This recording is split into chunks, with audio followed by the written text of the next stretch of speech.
I'm Mark Mullins with some of the top stories we've covered in Austin over the last year. In November, Austin ISD leaders made the difficult decision to close and consolidate 10 schools. Earlier that month, the superintendent removed 3 elementary schools from the list of proposed closures. One of them is Maplewood Elementary, where parents rallied to save the school. Here's Malia Masamoto.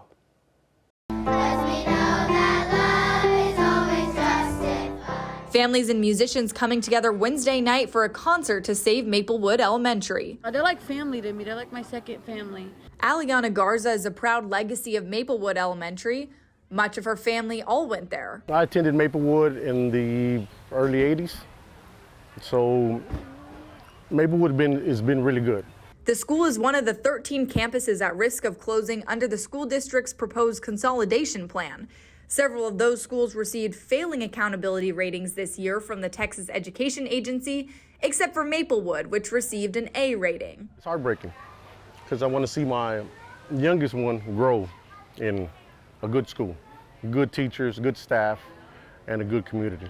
District leaders say the plan is necessary due to AISD's ongoing budget shortfall and declining enrollment numbers. We are very realistic with the public about what the anticipated savings could be. And when, and really do look at the enrollment. Adam Sparks is another Maplewood parent. I dreamed about sending my son there. It just feels like the very best version of public education in America. He's worried that with a vote around the corner, they haven't been shown enough financial details on how much the closure would save the district and how that could help the budget shortfall. Without any actual deliverables, without anything that we can point to and say, you promised these students this plan isn't going to work. And he's confused why their school remains on the chopping block. When you have something that is beloved by the community, that is growing enrollment at a time when enrollment is lowering, that is meeting every single measurable you as a district could give to it, you don't go to those people and say, you must suffer for the rest of the district. All these families just hoping their voices are loud enough to keep their school around. Let's get it right, AISD.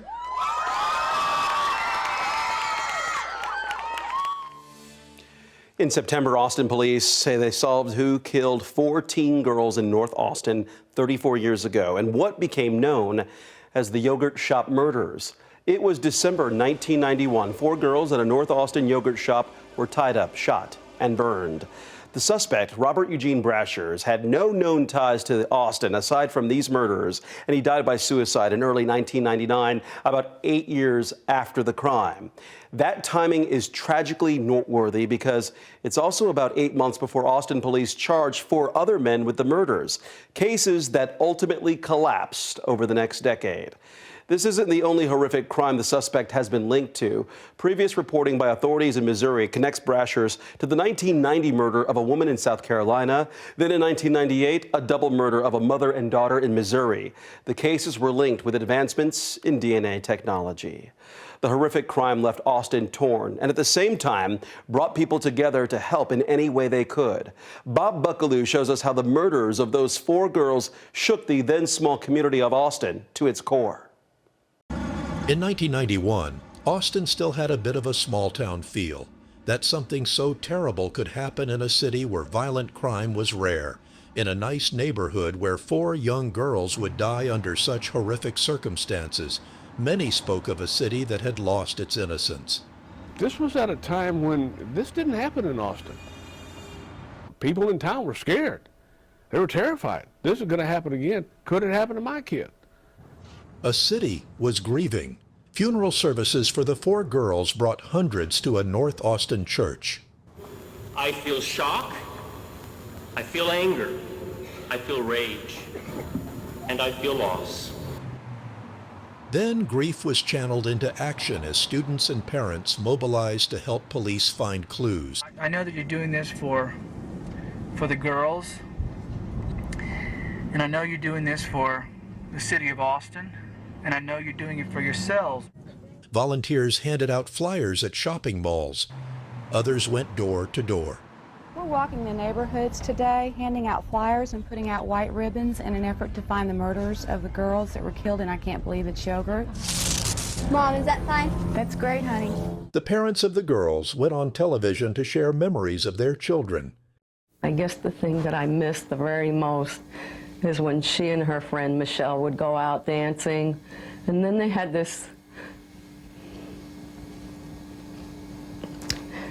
ritual of taking pictures of each other. They'd put their arms around each other and then hold the camera. One would hold the camera and click, and then the next one would do it. Who could have done such a thing? There were thousands of leads and even some arrests that were later dismissed. Now, 34 years after the yogurt shop tragedy, it appears that the crime has been solved. Bob Buckaloo, KVUE News. In downtown Austin, demolition on the Austin Convention Center is already underway to make room for a much larger facility. But throughout the year, one group has been calling for a pause on construction, saying voters should have the say before anything new goes up. Malia Masamoto has more. This is how the Austin Convention Center is looking right now.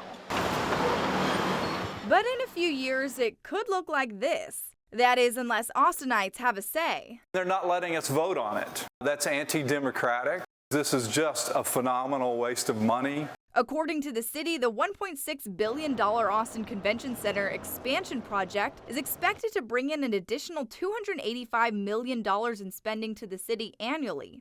It's that echo effect of meetings and conventions and the compression that, big events have within downtown throughout the entire city. The project isn't paid for through property taxes, but instead through the hotel occupancy tax, also called HOT. But even so, some locals like Bill Bunch aren't happy that's where the money's going. If we just call timeout and redirect that money to things that actually benefit locals, fit within the state statute, and also bring real tourists here too. The Austin United PAC started a petition in May in hopes of pausing the expansion project.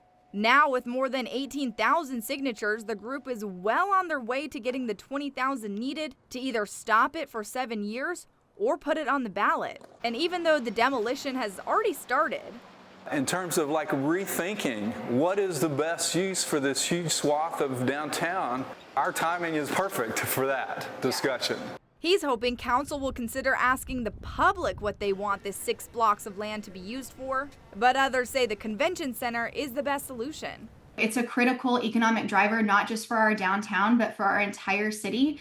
And so I think not having that would be, detrimental to our community. Austin United has until October to collect enough signatures, but Bunch is confident they'll get it done in the next few weeks. Especially during this budget season, it's time for them to face reality and cut what is actually harmful to the city. In Austin, Malia Masamoto, KVUE News. And we can tell you that efforts to stop the construction have been unsuccessful so far. Those were some of the top stories in Austin this year. I'm Mark Mullins.